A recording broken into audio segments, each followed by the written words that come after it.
नाराजी नाट्यानंतर एकनाथ शिंदेंनी घेतली अमित शहांची भेट। देवेंद्र फडणवीस आणि रवींद्र चव्हाण यांच्या विरोधात तक्रार केल्याची माहिती। भेटून आल्यावर मात्र एकनाथ शिंदे रडणारा नाही लढणारा असं वक्तव्य। भाजप आणि राष्ट्रवादी या मित्रपक्षातले पक्षप्रवेश थांबवा। अमित शहांना भेटल्यानंतर एकनाथ शिंदेंच्या पक्षनेत्यांना सूचना। 22 तारखेला प्रवेश सोहळे घेण्याची सुरू होती तयारी। महायुतीमध्ये वितुष्ट येऊ देऊ नका अशीही शिंदे यांच्या सूचना। कणकवली नगरपंचायत निवडणुकीमध्ये नारायण राणेंची दोन्ही मुलं आमने सामने।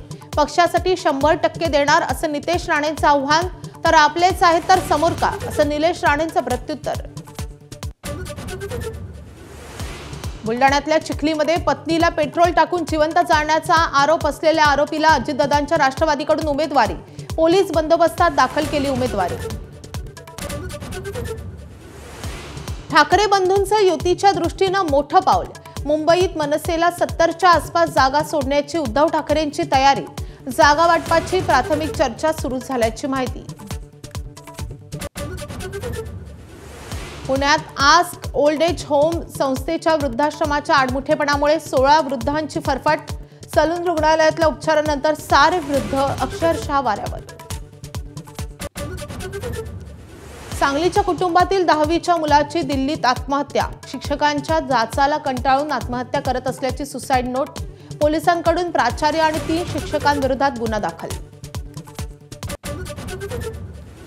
वसईमध्ये शाळकरी मुलीला जीवघेणी शिक्षा करणाऱ्या निर्दयी शिक्षिकेला अटक। हायकोर्टामध्ये ही याचिका। शाळेवरही कारवाई करण्याची मागणी।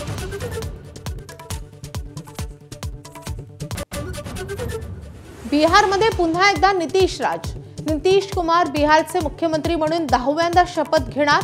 मोदी, शहा, फडणवीस आणि अजित पवार सोहळ्याला उपस्थित राहणार। मुंबई विमानतळ आज 6 तास बंद राहणार। धावपट्टीच्या देखभालीच्या कामासाठी सकाळी 11 ते सायंकाळी 5 पर्यंत विमानतळ बंद राहणार।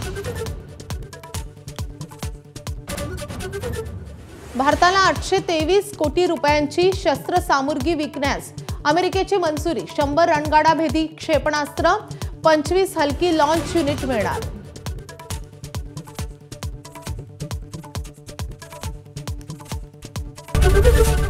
एबीपी माझा, उघडा डोळे बघा नीट।